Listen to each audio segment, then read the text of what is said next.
Então, pessoal, a gente fazendo aqui comentários sobre o fichamento que vocês fizeram da página 120, 121, 122, 123, né? Que é do conteúdo sobre Roma.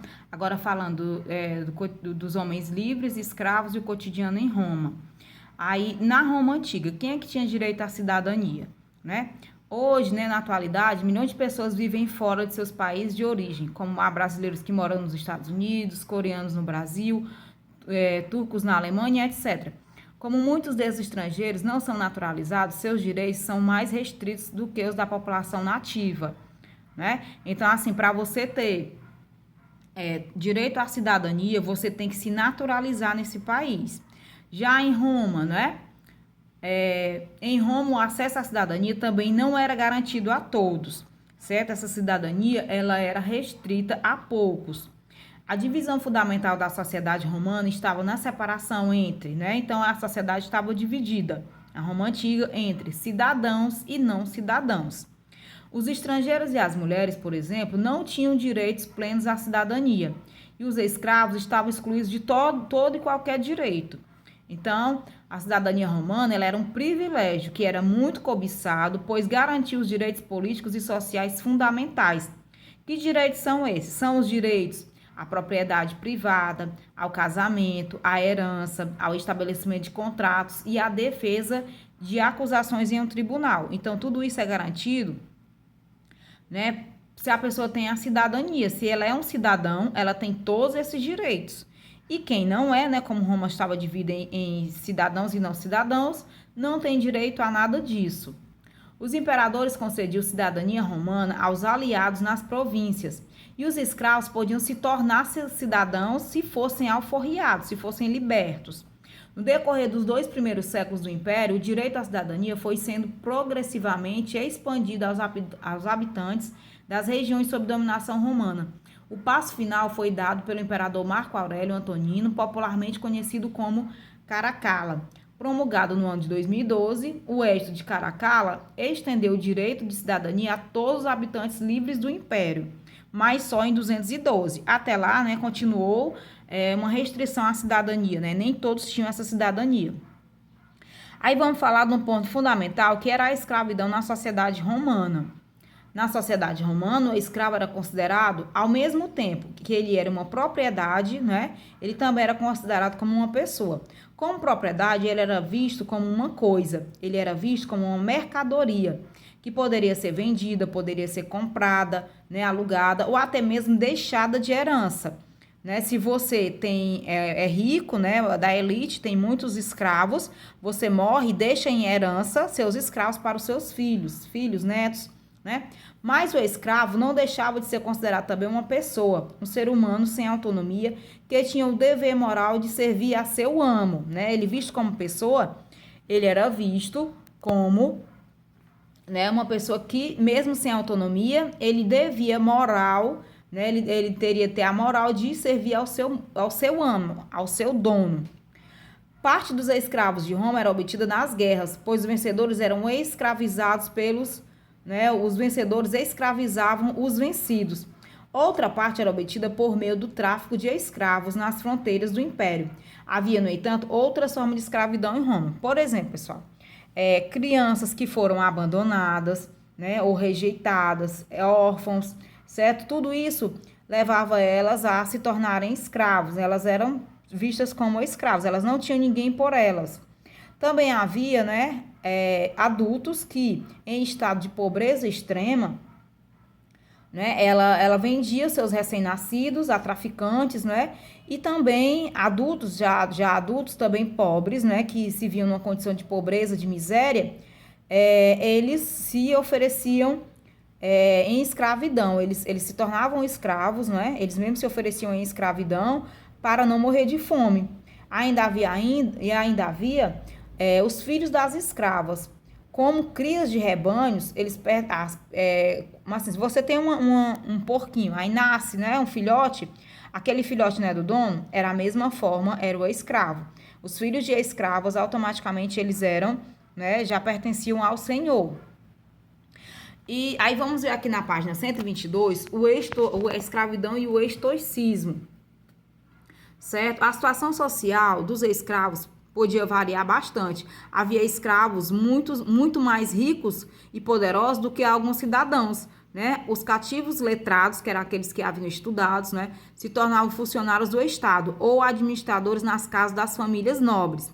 Também eram comuns professores, arquitetos, músicos e comediantes a serviço dos nobres serem escravos e gozarem de uma condição melhor que a de muitos trabalhadores livres. Pois é, apesar de eles serem escravos, né, eles tinham uma condição melhor. Eles viviam melhores do que muitos trabalhadores livres, certo? Mas porque eles tinham letramento, eles tinham estudado, eles eram professores, ou arquitetos, ou músicos, né? Mesmo assim, todo escravo, qualquer que fosse sua condição, poderosa ou miserável, era tratado como um ser inferior, né? Porque a escravidão, ela não é uma coisa normal, ela não é uma coisa boa. Havia senhores que, ao morrer, libertavam todos ou alguns de seus escravos, deixando uma imagem de um bom amo, né? De um bom senhor. Um homem clemente, ó, ele passou a vida toda explorando aquele escravo, mas quando ele morreu, ao morrer, ele deixou livre, né? Ele havia libertado antes da morte os seus escravos, né? E ele era bem visto, né, na sociedade. Mas os libertos, porém, continuavam sendo vistos como cidadãos de segunda categoria pelas elites, mesmo tendo sido libertos, né? Porque eles foram escravos, eles ainda eram considerados de segunda categoria. No decorrer dos séculos I a III, entretanto, a atitude da sociedade romana em relação aos escravos começou a se modificar. Essa mudança estava relacionada principalmente à difusão do estoicismo na elite romana. O estoicismo, né, o que foi o estoicismo? Foi uma das mais importantes escolas filosóficas da antiguidade ocidental. Os estoicos defendiam a ideia de que o ser humano é apenas parte de uma ordem racional que governa o universo. E por terem uma alma racional, todos os seres humanos seriam divinos. Com base nessa visão de mundo, os estoicos formularam uma ética de acordo com a qual todo indivíduo, independentemente de sua condição de nascimento ou posição social, merecia respeito pelo fato de ter uma alma dotada de razão. Então, pessoal, os estoicos, eles não questionavam diretamente a escravidão, eles não queriam acabar a escravidão, né? Não era, inicialmente não era o papel deles, mas isso aí já foi uma base para considerar os escravos como pessoas, né, que têm almas racionais, então já dá início, né, ao fim da escravidão. Porém, né, mesmo eles não sendo contra a escravidão diretamente, eles defendiam um tratamento mais humano, os estoicos, né, para os escravos, limitando o direito dos senhores de castigá-los. Com o tempo, os escravos conquistaram alguns direitos, mas nunca chegaram de fato a ser considerados cidadãos plenos, né? Mesmo eles conseguindo a liberdade, mesmo eles conseguindo alguns direitos, eles não eram considerados cidadãos plenos. E como é que as cidades romanas se relacionavam com a zona rural, né? A cidade romana, que a maioria da população do império residia nas áreas rurais, mas as cidades eram um ponto principal, né, do Império Romano. A cidade, contudo, ela era considerada o habitat do homem civilizado.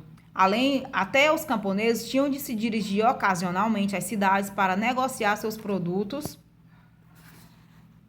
Devido a esse movimento em direção à zona urbana, os romanos construíram muitas cidades ou reordenaram outras, modificando o modo de vida das populações e deixando a marca de Roma em todo o império. A cidade romana tinha uma estrutura planejada, em forma regular, uma rede de estradas e avenidas, muitas delas pavimentadas. Então, as cidades romanas, elas eram ordenadas, elas eram planejadas, né, e ainda eram pavimentadas. Entrecortava a zona urbana, né, essas cidades e avenidas e estradas pavimentadas. Também havia grandes obras de engenharia, como viadutos, pontes e aquedutos. Entre os edifícios públicos, o fórum era utilizado para grandes festas religiosas e manifestações cívicas. E a basílica, em geral, construída próxima ao fórum, era destinada aos negócios públicos. Então, a basílica, ela funcionava, né? A gente pode aqui ver aqui as ruínas do fórum romano, né? Que foi construído no século V a.C., certo? A gente pode ver aqui a imagem. No fórum ocorriam manifestações cívicas e grandes festas religiosas, né? As manifestações cívicas aconteciam aqui no fórum. Isso aqui são as ruínas. Essa foto é de 2014. Foram também, né? Lá também tinham teatros e anfiteatros, e abrigavam espetáculos, e a palestra, né, que era o local destinado ao treinamento físico em Roma e na Grécia Antiga, destinava-se aos exercícios físicos. Havia também templos religiosos, diversas termas e banhos públicos. E aí, como eu falei, né, como é que a zona rural, ela se interligava com a cidade? A zona rural, pessoal, era de muita importância, porque a agricultura, né, ela tinha muita importância no cotidiano romano, a zona rural, né, porque ela era ela que abastecia as cidades.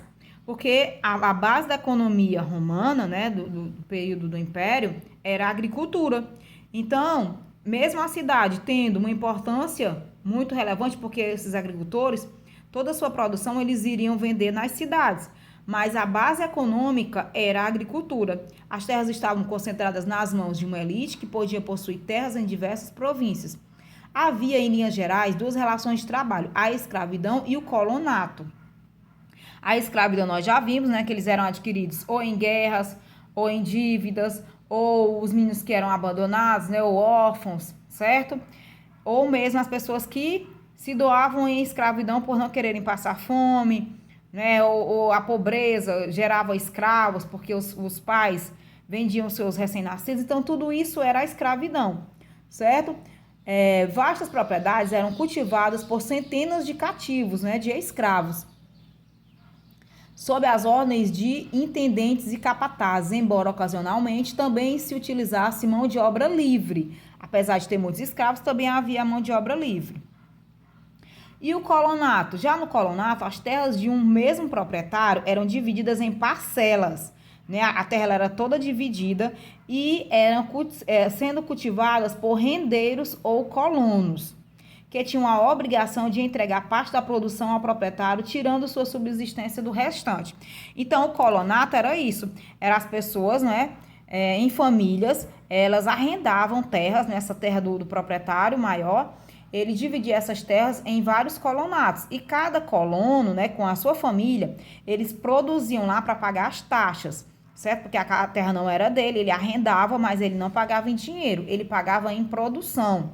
Isso aqui, pessoal, já era o prenúncio, né? Já era a base do feudalismo, que a gente vai ver lá na Idade Média. E aí, pessoal, ele, não é? Ele produzia lá naquela terra e parte da produção, a maioria dela ia para o proprietário da terra e a outra parte era para ele se alimentar. O que sobrasse, ele vendia ou trocava por outras mercadorias, né, para ele se alimentar. O que eles cultivavam, né, nessa zona rural de Roma? Cultivavam o trigo, né, principalmente eles cultivavam no norte da África, da vinha, né, também fabricavam vinho na Gália, que era a França atual, oliveira, né, para fazer óleo de oliva, né, com as azeitonas, além de árvores frutíferas como a figueira, a amendoeira e a nogueira. Esses produtos agrícolas, em particular, o trigo, desses todos os produtos aí, pessoal, o trigo era a base, né, da alimentação, porque a partir do trigo era feito o pão, certo? Aí vamos seguir aqui, já na página 123, a vida cotidiana. O que a gente entende hoje por família, né, geralmente constituída pela família nuclear, que é formada pelo pai, a mãe e os filhos, em alguns casos é constituída apenas pelos filhos e um dos genitores, né? Hoje, o que a gente tem como família nuclear, que é pai, mãe e filhos, hoje está um pouco diferente, né? Às vezes tem só a mãe e os filhos, ou tem só o pai e os filhos, né? Ou os filhos são criados pelos avós. Mas, como é que acontecia lá na Roma Antiga? Em outros casos, por filhos e dois pais ou duas mães, né? Mas na Roma Antiga, a família era considerada uma família extensa, né? Hoje a gente conhece a família nuclear, pai, mãe e filhos, ou pai e os filhos, ou filhos criados por duas mães ou por dois pais, né? A família está diferente dessa, né? Que ocorria lá na Roma Antiga. Mas na Roma Antiga, a família era bem extensa, pois além dos pais e dos filhos, incluía os escravos, os agregados, né, que eram apadrinhados, ou sobrinhos, ou primos, né? Todos esses agregados faziam parte de uma mesma família, né? Viviam todos na mesma propriedade. Também estavam, né, os animais, os agregados e todos os bens da casa. Englobava, enfim, tudo que estava sob o controle do pai da família. Por isso que era chamado uma família patriarcal. Era o pai que mandava em tudo, né, e tudo se concentrava ao redor dele. Para os romanos, das camadas mais altas, o casamento significava uma aliança entre famílias, que eles permitiam aumentar o patrimônio e a influência na sociedade. Então, o casamento para os romanos, principalmente das famílias ricas, era justamente aumentar esse patrimônio. Então, eles procuravam casar seus filhos ou suas filhas com filhos de famílias ricas, para esse patrimônio aumentar e não ser dividido. Já para os cidadãos pobres, né, eles costumavam casar informalmente. Eles não tinham casamento formal, né? Eles não tinham reconhecimento da lei. Por exemplo, não existia ainda o casamento civil, mas, né, pela lei eles não podiam casar. Então eles faziam uma pequena cerimônia. Na Roma antiga, a sociedade, então, era o quê? Patriarcal, que toda a autoridade era exercida pelo pai de família. Então, o pai é que mandava em tudo, certo? Isso é uma família patriarcal. No casamento, o homem tinha muito mais liberdade do que a mulher, podendo ter amantes, sem ser mal visto nem acusado de adultério. Então, é uma sociedade em que a mulher não tem direito algum e o homem tem os direitos que hoje são, pela sociedade atual, são considerados absurdos, né, como adultério.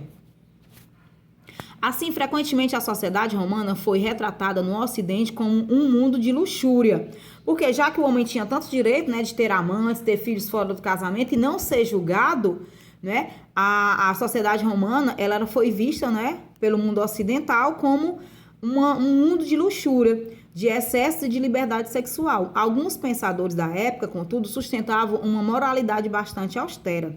A indolência, a luxúria e a ostentação eram consideradas raízes de todos os males que podiam acometer a sociedade. Contra esses vícios, defendia-se uma vida simples, dedicada ao trabalho e não aos luxos e aos prazeres, como dizia o político e grande orador Catão. Então, mesmo tendo, não é, essas liberdades do homem, não é, de ter amantes, de ter filhos fora do casamento, haviam pessoas que defendiam, né, intelectuais que defendiam a vida simples, a vida dedicada ao trabalho, né, uma vida de moralidade. Como dizia, né, o orador Catão, que ele dizia: a vida humana é quase como o ferro. Se exercitar, gasta-se. Se não se exercitar, a ferrugem aniquila. Assim vemos os homens desgastarem-se na sua atividade, mas se não tiverem atividade nenhuma, a inércia e a torpeza causam mais prejuízo do que o exercício. Aí, pessoal, a gente vai ver também nessa gravura aqui, uma gravura, as núpcias de Aldobradine. É um afresco, né, que ele está na Biblioteca Apostólica do Vaticano. Naquela época, a celebração do casamento era um ato privado e não uma cerimônia religiosa, certo? Aqui está retratando como era como era a celebração do casamento, que era privado, ok? Então, o nosso conteúdo de hoje foi esse. Daqui a pouco eu passo a atividade.